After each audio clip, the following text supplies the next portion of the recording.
one of the oldest and one of the most accurate and a very important tool iti may nga gardinero is a plumbline. A plumbline. Nagsimple da ito ikan old nga tool nga naimbento da ito using a metal, tali, using the gravity. But this is a very important tool no man kita no diritso iti may nga kabiti, may nga poste, the wall, the project dam. It is a very important one. Dagiti lalakay nga nakakatungtong kan kay istorya nga Carpentero, but usually ti kinadadu dagiti invention tata nga mabiro. Kadwan latakot they would rely iti accuracy iti plumbline. It's just a simple tool, but it will check the straightness and accuracy iti project. And by this plumbline, I am so much reminded of a very important lesson iti life. Iti life ni Amos. There was a time the Lord called ni Amos nga pana suruan palagipan ken balbalin kuma kat nagsubli dagiti anak ni Apo nga dagiti Israelites nga nagsubli iti Dios.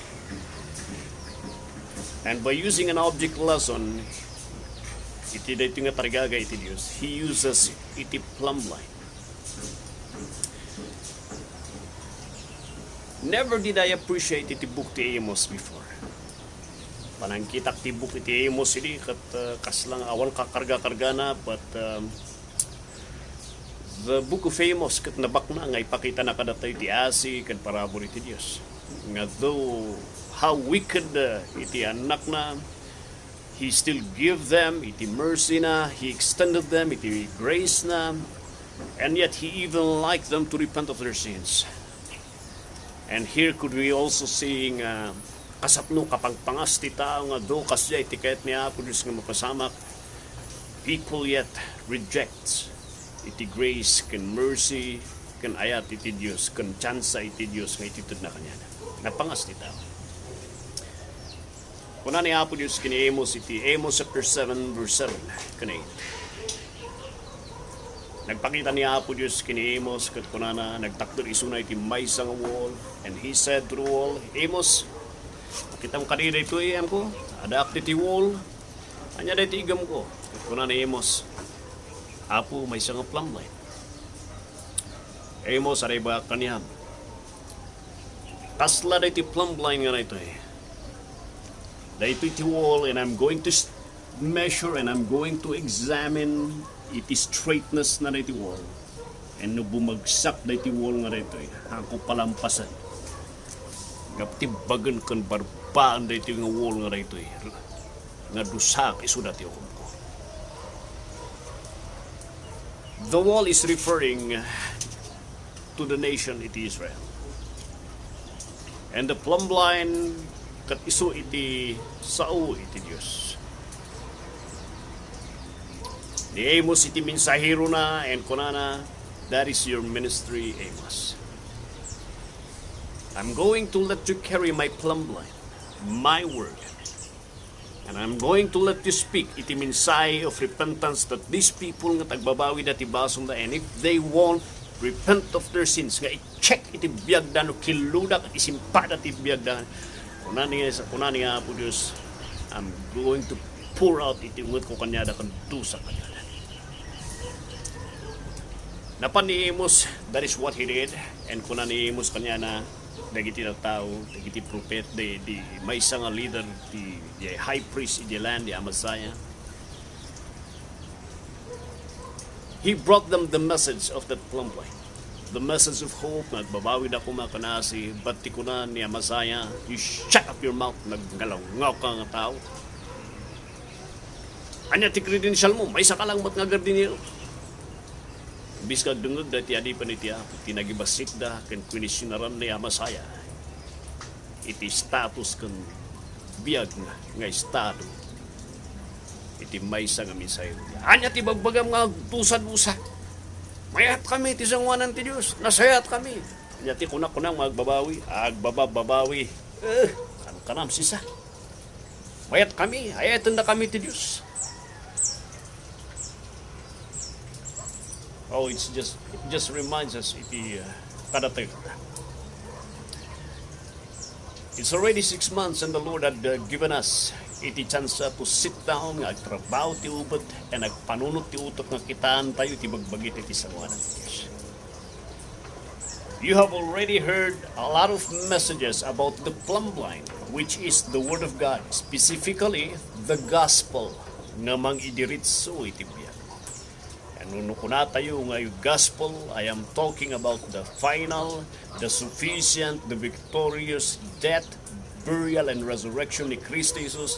Nga sino man kada kayo timang talak nga mga nay di jay. Nga hanyon nga kasapulan nga ngayunan, kan ibabawi yung tibasol. The Lord will spare you.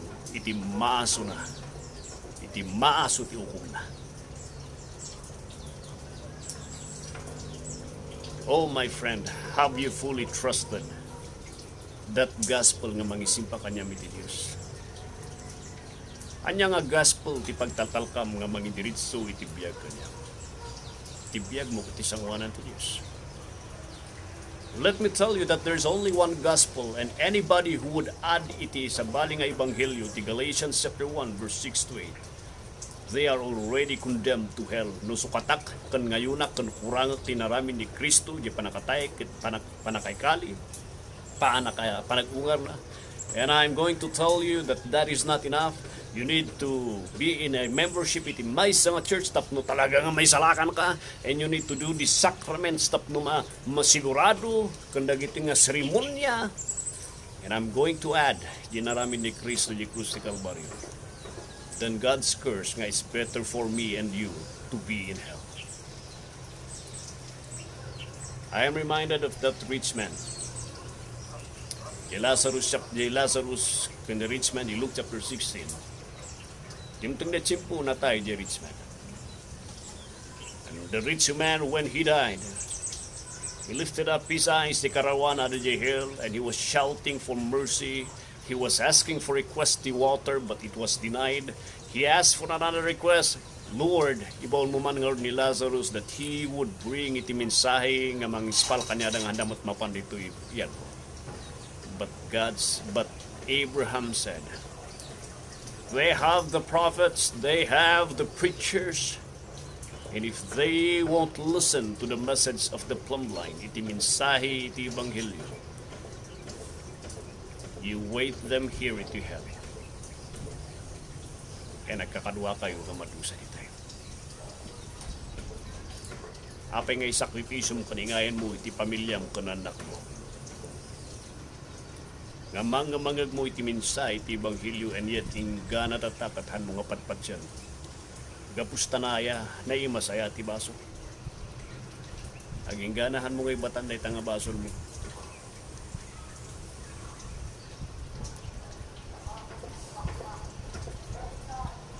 Nakasagana tingiwat ti impyerno mga limang kanya. Masuon ni Apo iti biyag mo kan kararwam iti kilo nga biyag mo gapus ti baso. Katibalang na katibasuran ti kararwam at impyerno. Oh, I beg you, my friend. I think a pandemic is also an act of God's mercy and grace kanyang maagtugaw nga kitam ti bagip ti sangwanan iti Dios ti pamilyam kontenak mo nga eksaminam ti pamatim no usto ka ti sangwanan iti Dios. Apay nga saysayangam ti alaldaw. Please, you go back to the gospel, iti Plumbline, because that is the only message that will straighten your life nga mangisimpa kanyang ni krus ti Kalbaryo. Oh, I beg you, my friend. I beg you. You run to the great carpenter of Galilee, for that great carpenter is the Savior. Nga isunamat lang tinangaramid kanang ipakat ti dalan tapno mga isalakan ka. And that is je kayo je krus ti Kalbaryo. You can trust The message of God's Plumbline. Ijay Cruz ti Calvario ni Cristo Jesus.